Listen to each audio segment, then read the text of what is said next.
কবে contact marriage কবে হয়েছে আপনাদের?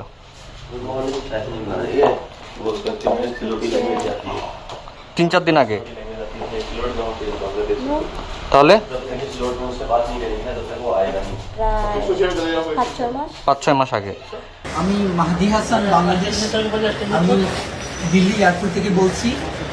আমার সাথে যেসব ঘটনা হয়েছে এটা আমি বাংলাদেশে এসে প্রেস কনফারেন্স করে হয়তো আমাকে বলতে হবে, বাট আমি জানি না আমার সাথে অনেকগুলো অকারেন্স হয়েছে এখানে। আমাকে প্রায় 40 মিনিটের মতো আমাকে পুলিশ কাস্টডিতে আটকে রাখা হয়েছিল। আমাকে খুবই বাজে আমার সাথে অ্যাপ্রোচ করা হয়েছে এবং তারা আমাকে কন্ট্যাক্ট ম্যারেজ করে দেশ থেকে পালিয়ে যাওয়ার চিন্তা করছিলেন হবিগঞ্জের আলোচিত সমন্বয়ক মাহদি হাসান। দিল্লির এয়ারপোর্টে ভারতীয় প্রশাসন তাকে আটক করে এবং অনেকক্ষণ যাচাই বাছাই করার পর তাকে দেশে ফেরত পাঠানো হয়।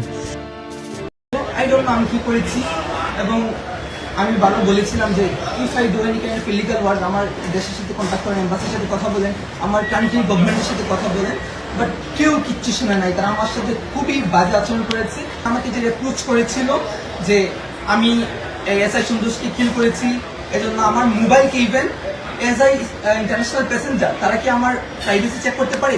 তারা ফোর্স করে তারা আমার ফোনকে আনলক করেছিল, আনলক করে আমার ফোন তারা চেক করেছে। And I will take action after coming to my country, ইনশাআল্লাহ। এটা আমি দিল্লি এয়ারপোর্টে আছি, তারা ইমার্জেন্সি হচ্ছে, আমি জানি না কি হয়েছে, হয়তো আমার দেশ আমাকে সহযোগিতা করেছে।